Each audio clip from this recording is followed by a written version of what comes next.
UPSC Mains GS2 paper completed. The syllabus in GS2 is Polity, Governance and International Relations. Let's see the questions and in what context they ask those questions. First question: examine the need for electoral reforms as suggested by various committees with particular reference to one nation, one election principle. The first part of the question is about need for electoral reform suggested by various committees. Dinesh Goswami Committee, Inderjit Gupta Committee, Venkatachalaya Commission on Review of Working of the Constitution. Along with that, you also should write Ramnath Kovind Committee, Law Commission reports, all these things in this answer. One nation, one election is the most expected topic today. Second question: explain and distinguish between Lok Adalats and arbitration tribunals, whether they entertain civil as well as criminal cases. Lok Adalats are created by NALSA, National Legal Services Authority Act 1987. Arbitration tribunals are separately created by Arbitration and Conciliation Act 1996. Later it was amended. And Lok Adalats can accept criminal cases also. First of all, note this point: civil cases and also criminal cases. But Lok Adalats can accept only the criminal cases which are compoundable, where compromise is possible.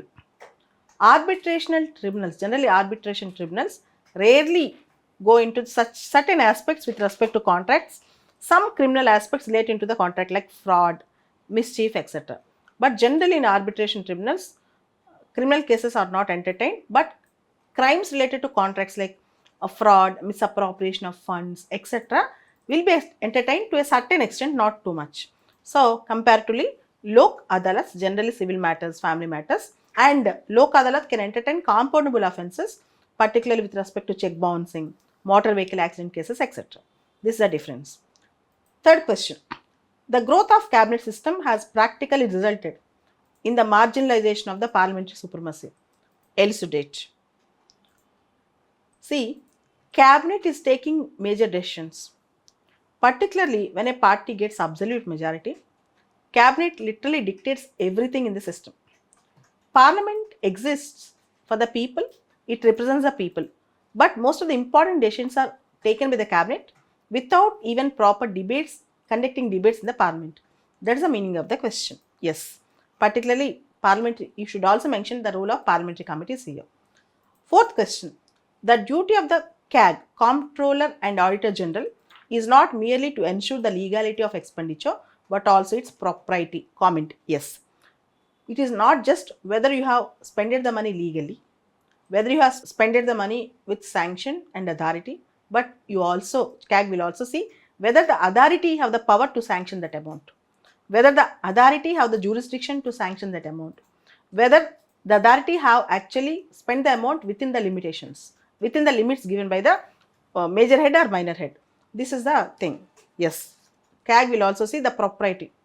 Fifth question: analyze the role of local bodies in providing good governance at local level and bring out the pros and cons merging the rural local bodies with urban local bodies.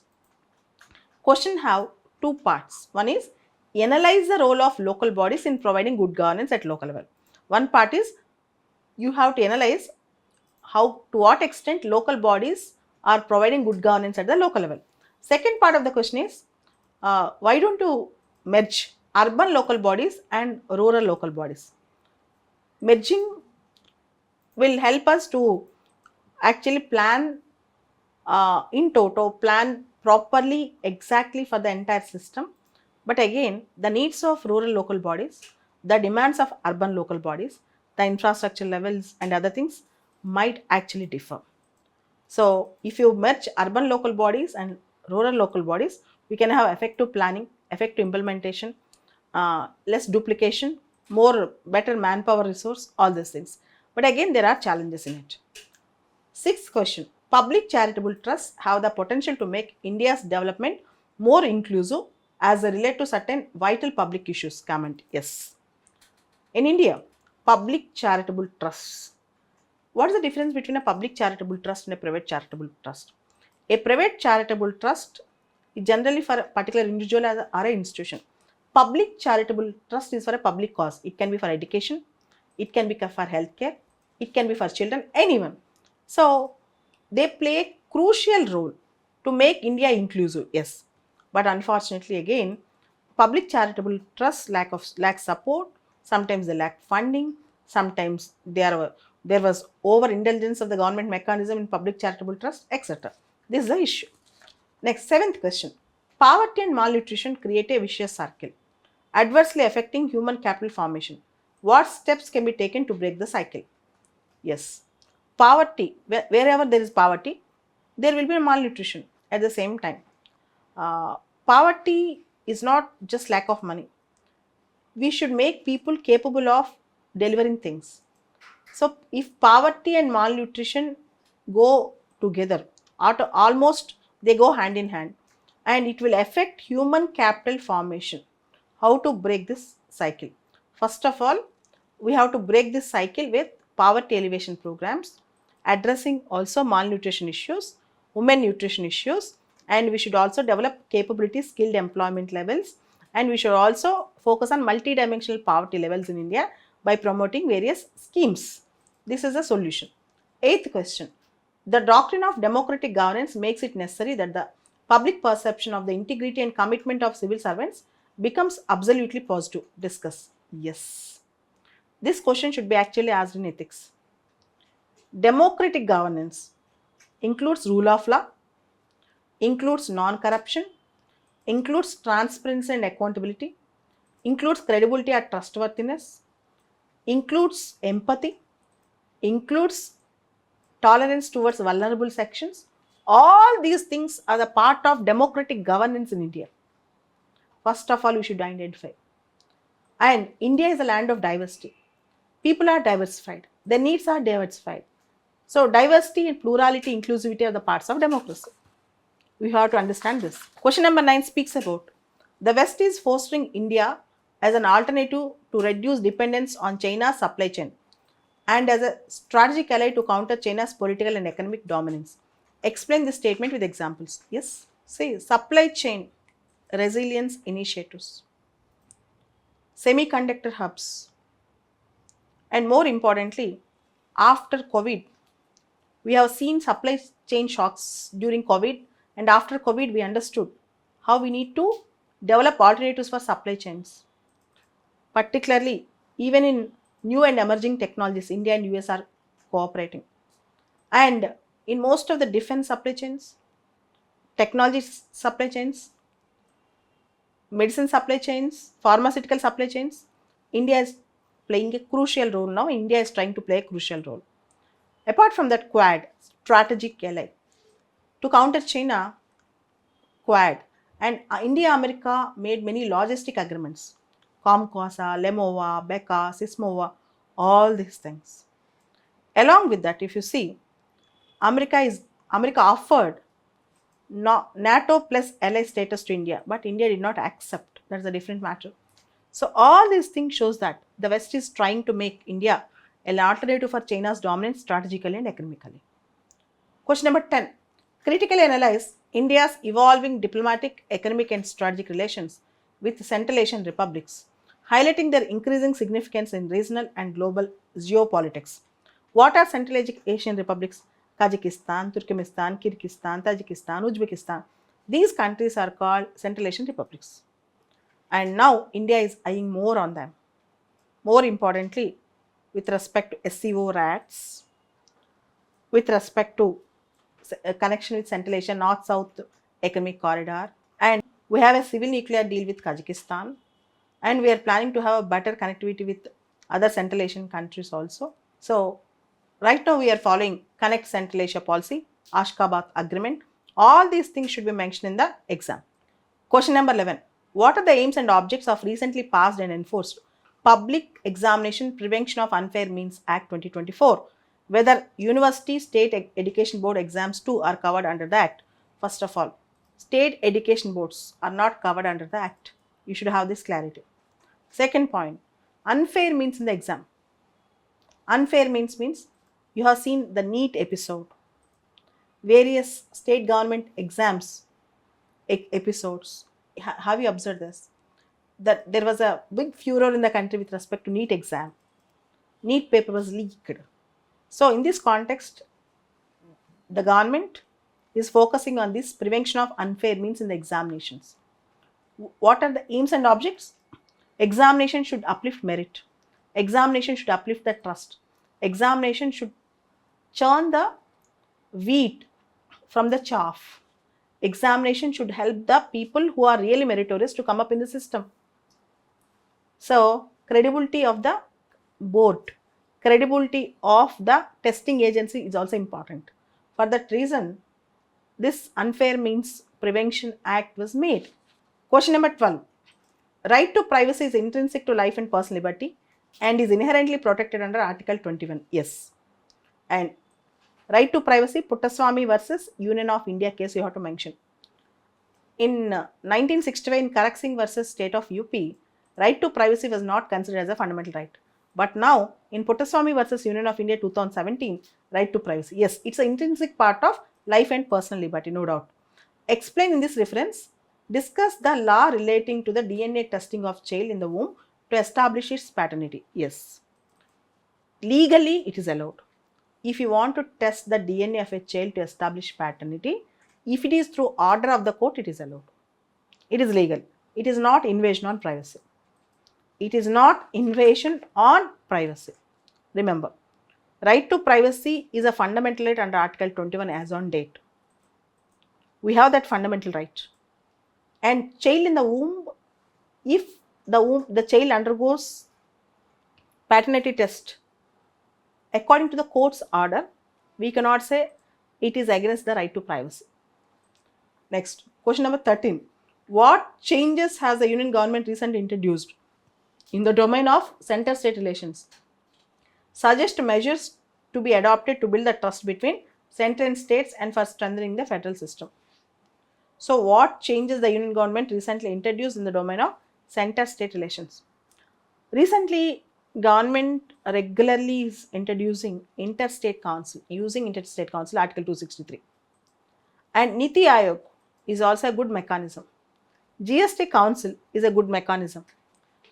Zonal councils are the good mechanisms. One nation, one ration card, aspirational district program, Viksit state for Viksit Bharat, etc. All these aspects are introduced in the center-state relations, and you have to suggest the means to be adopted to build a trust between center and states. Center is providing interest-free loans to the states, etc. All these things should be mentioned, and also you should suggest the trust building measures between center and states. That's the second part of the question. And next, 14th question. Explain the reasons for the growth of PIL in India, public interest litigation in India. As a result of it, has the Indian Supreme Court emerged as the world's most powerful judiciary. Public interest litigation is a litigation filed by a public spirited person who does not have any specific interest in the case. The principle of locus standi is exempted in PILs. In India, in Supreme Court and High Courts, various High Courts, PILs are highly encouraged. So, there are plenty of PILs which are being addressed with respect to public interest cases. The best example, Shriya Singhal versus Union of India, Vishaka versus State of Rajasthan. There are many examples in India where the jurisprudence of the Supreme Court have actually emerged and Supreme Court have become all powerful, no doubt about it. But we should actually go a long way with respect to taking public interest litigation to every household. Most of the households in India, even today, don't know about PIL.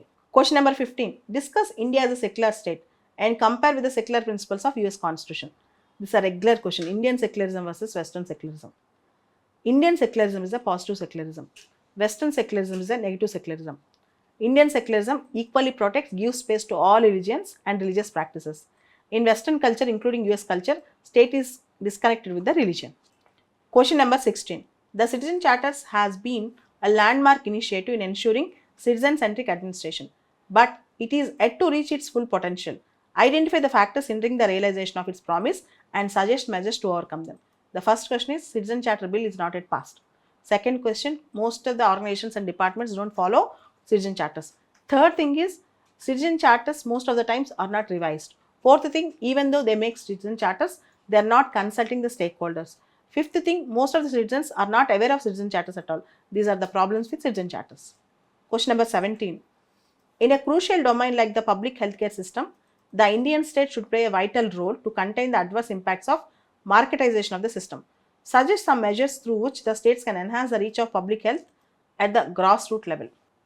In the era of commercialization of healthcare, more and more private sector coming to healthcare, most of the government schemes, healthcare programs are not reaching the grassroots level. What steps government has to take to reach its healthcare programs to the grassroots level, at the same time to reach qualitative healthcare system to every household? This is the need of the question. 18th question.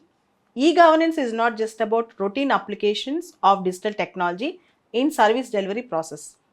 It is as much about multifarious interactions for ensuring transparency and accountability. In this context, evaluate the role of interactive service model of e-governance.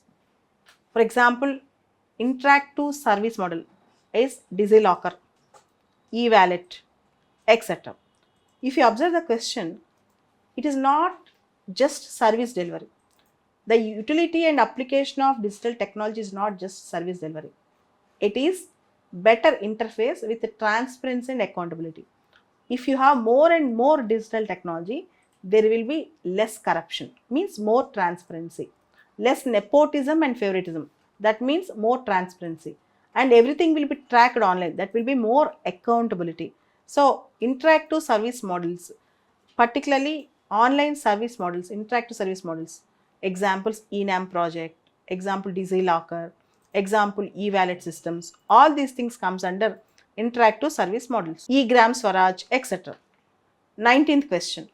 Terrorism has become a significant threat to global peace and security. Evaluate the effectiveness of the United Nations Security Council's Counter-Terrorism Committee and its associated bodies in addressing and mitigating this threat at the international level. Actually, in 2022, UNSC Counter-Terrorism Committee's meeting was held at New Delhi. And India also have given fund. All United Nations Security Council's 15 permanent members are the members in this Counter-Terrorism Committee.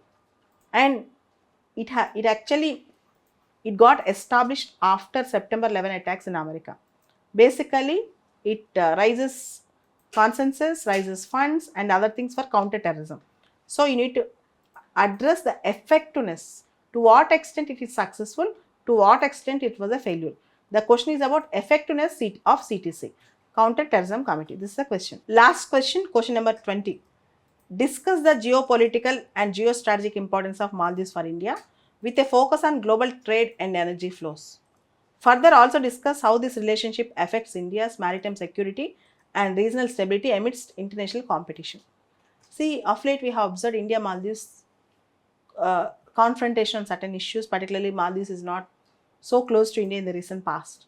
In this context, we have to explain Sagar, security and growth for all in the region, and Project Mausam, India's connect with Indian Ocean countries. Maldives, though it is very small, it's strategically important for India because it's a part of SAARC. And also, Maldives is very, very important for India as it is located in the strategic position in the Indian Ocean region. Along with that, with respect to trade and energy flows, 50% of India's trade and 80% of India's energy requirements transits through this route, in this particular route. So, Maldives is very, very important strategically and economically to India.